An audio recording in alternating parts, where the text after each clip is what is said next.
انا رسميا بعمل اعلانات ايا كان المجال ايه.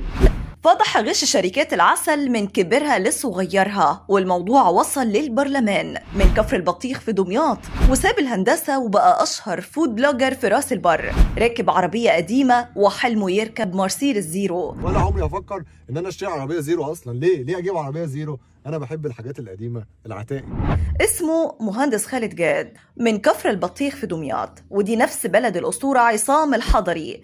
بدأ من 3 سنين يصور تجاربه في المطاعم، وكان الموضوع هواية حبا في الأكل والتصوير، لحد ما اللعب قلب جد، ومفيش مطعم أو محل حلويات ما طلبش منه يجي يجرب الأكل. وكان بيعمل ده في الأول ببلاش لله والوطن، لكن ده جه على حساب مصدر دخله من شغله في الهندسة، فقرر يتفرغ لصناعة المحتوى لأن عائدها المادي أكبر بكتير من شغله كمهندس. ونشر فيديو صارح فيه متابعيه إنه هيبدأ يعمل إعلانات مدفوعة، وعاهدهم ب3 وعود ما يخلفهمش: إن الإعلان هيكون صريح ومباشر مش مستخبي، وإنه عمره ما هيدخل إعلان في حلقة مقارنة بين المنتجات، وإنه مش هيرشح حاجة ما جربهاش على نفسه الأول، ولو جه صاحب مطعم قلل الجودة بعد إعلانه هيطلع يفضح عملته. وكمان عمل دعاية لنفسه وقال: أنا متاح لأي إعلان عن أي حاجة، مصانع، شركات، مطاعم، حلويات، أنا بتاع كله، بشرط يكون المنتج أو الخدمة بتقدم قيمة مقابل سعر،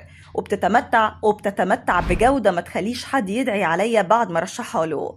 وكل ده بمقابل رمزي أقل من أقل فود بلوجر، لأن دي هوايتي وشغفي مش مجرد بزنس، بشرط إني مش هضرب في مكان لحساب مكان، دي مش أخلاقي. ومن ساعتها والإعلانات نزلت ترف على الباشمهندس خالد، ومصانع ليها تقلها زي ألبان قتيل وأبو السيد، وطور من معدات التصوير والإضاءة، وساعده في ده إنه تقريبا الفود بلوجر الوحيد في دمياط، والمعروفة كمنبع للحلويات الشرقي، ده غير مطاعم وفسح راس البر والمنصورة. فكان البلوجر الأكثر طلبا نظرا لسهولة الوصول إليه عن أي بلوجر تاني هيسافر من القاهرة مخصوص. وبعد الريفيوهات والإعلانات قرر يعلي السقف من محلات أكل الشارع لحد أفخم مطاعم، بقى بيطلب بالاسم في أماكن في التجمع والشيخ زايد، ويبدأ سلسلة مقارنات بين أفضل براند في كل منتج.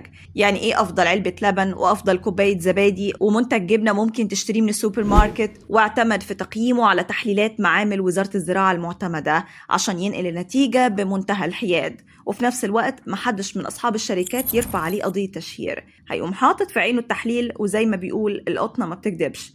لحد ما عمل حلقة العسل اللي قلبت مصر، والأول مرة يخبي أسماء شركات العسل من على البرطمانات عشان ما يوقعش في مساءلة قانونية، لكنه لعبها بصياعة وحط أسماء على نفس الوزن زي انسجام والببلاوي والحدق يفهم. وكل السسبنس ده عشان نتائج العينات طلعت صادمة، وطلع كل العسل اللي بتخش تلاقيه مركون على رف السوبر ماركت مغشوش بلا استثناء، من أرخص عسل الكيلو ب150 لأغلى عسل الكيلو ب2000 جنيه، أيا كان نوعه، نوارة، برسيم، سدر، جبلي، كله عبارة عن مية بسكر، وفي أحسن الأحوال عسل ناتج عن نحل بتتغذى مية وسكر، مش عسل طبيعي النحلة بتتغذى على رحيق الأزهار. يعني بدل ما هو شفاء للناس بقى مرض للي ياكله، يجيله السكر ويزود له الدهون. والدنيا قامت ما قعدتش، ونواب البرلمان قدموا طلب إحاطة لرئيس مجلس الوزراء ووزير التموين ووزير الصحة ورئيس جهاز حماية المستهلك لمواجهة غش العسل حفاظا على صحة المصريين، عشان يتحول الباشمهندس خالد لأول فود بلوجر يحرك قضية رأي عام يوصل صداها للبرلمان، ومش بعيد يكون سبب في سن قوانين صارمة للحد من ظاهرة الغش الغذائي في العسل وغيره. برافو يا باشمهندس.